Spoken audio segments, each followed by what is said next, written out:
প্রিয় দর্শক আসসালামু আলাইকুম। দেখতেই পারতেছেন আমার সামনে আমাদের এনাম ভাই রয়েছে। আসলে এনাম ভাই রুটিটা আসলে আগুনের থেকে কি বানাচ্ছে এটা আমি আসলে তার কাছে শুনবো।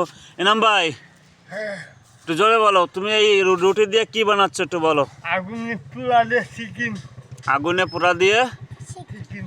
তো দর্শক দেখতে পারলেন আমাদের এনাম ভাই কলাম আগুনে পোড়া দিয়ে রুটি চিকেন বানাচ্ছ, তাই? হ্যাঁ, তো আসলে তোমার এই বুদ্ধিটা খুব অসাধারণ একটা বুদ্ধি। এখানে কি আগুন জ্বালাইছিল তাই তো?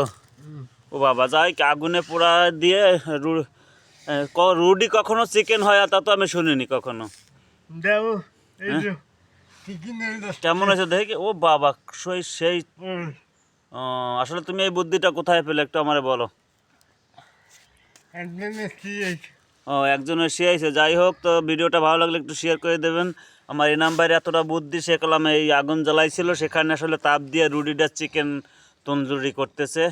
তো ভিডিওটা ভালো লাগলে অবশ্যই শেয়ার করে দেবেন। পাশাপাশি ওরে একটু দিয়ে ও কলম তাকায় রয়েছে তোমার দিক। ও কলম 3 দিন অনাহার, তো দেখতে পারতেছ ও খাওয়ার জন্য লুস লুস করতেছে। ওকে কি একটু দেওয়া যাবে? ও বোঝো কি? আচ্ছা যাক, দর্শক দেখতে পারলেন। পাশাপাশি করলাম এদিকে আমার ছিয়াম, সেও এসে বসে গেছে খাওয়ার জন্য।